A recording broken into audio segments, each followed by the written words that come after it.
A weary traveler trudged down a dusty road, his feet heavy with exhaustion. As he passed the last house in a small village, the rich, buttery scent of cabbage pies drifted from an open window. His legs stopped of their own accord, no longer eager to press onward, but drawn toward that humble home. He knocked at the door. The homeowner, a kind-faced man, welcomed him in, sat him on a bench, and began asking who he was and where he was headed. But the traveler couldn't speak. His stomach growled so loudly it drowned out his words. His eyes drifted toward the stove, where the man's wife stood watching him with narrowed eyes. The husband suddenly realized, "Of course, we must feed our guest before asking questions. Dear," he called to his wife, "please bring him something to eat." The traveler brightened. Rubbing his hands together, he'd finally taste those pies. But the wife huffed, lifted her chin, and snapped, "Feed some stranger? I think not. Feed him." The husband ordered, slamming his fist on the table. Grumbling, she fetched the smallest bowl she could find, sloshed in some thin cabbage soup, and marched out without a word. Shaking his head, the man turned to the traveler. "You see what I live with? 40 years I've wrestled with her stinginess. It's good for the pantry, maybe, but it's poisoning my soul. I've lost all hope. Today's the day I'm sending her away. I can't take it anymore."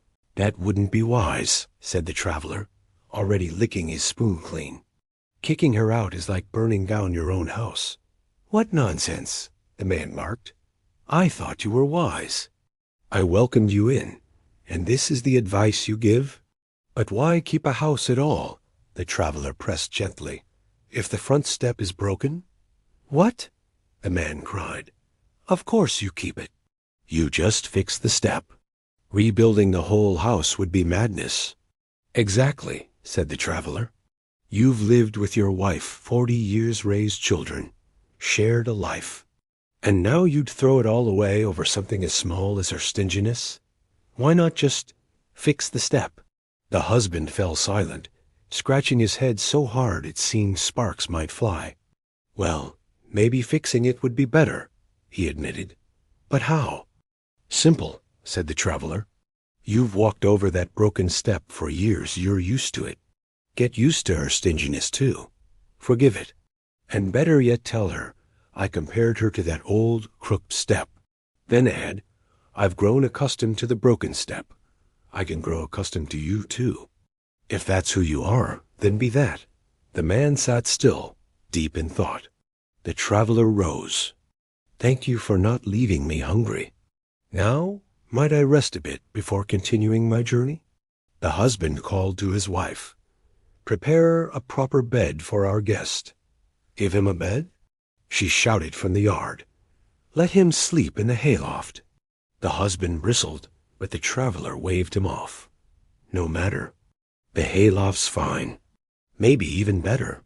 He climbed into the sweet-smelling hay and slept soundly.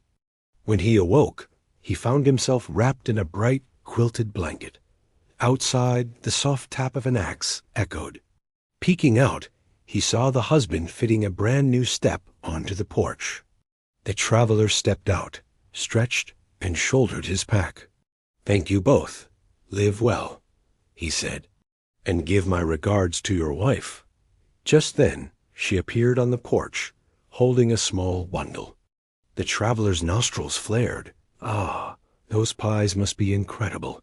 "For the road," she murmured, eyes downcast. "It's a long way to the next village. The pies have cooled, but they're still warm."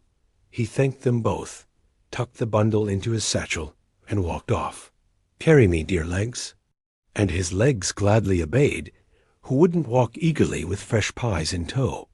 Back on the porch, the couple sat side by side on the new step, watching him disappear down the road. After a while, the wife sighed.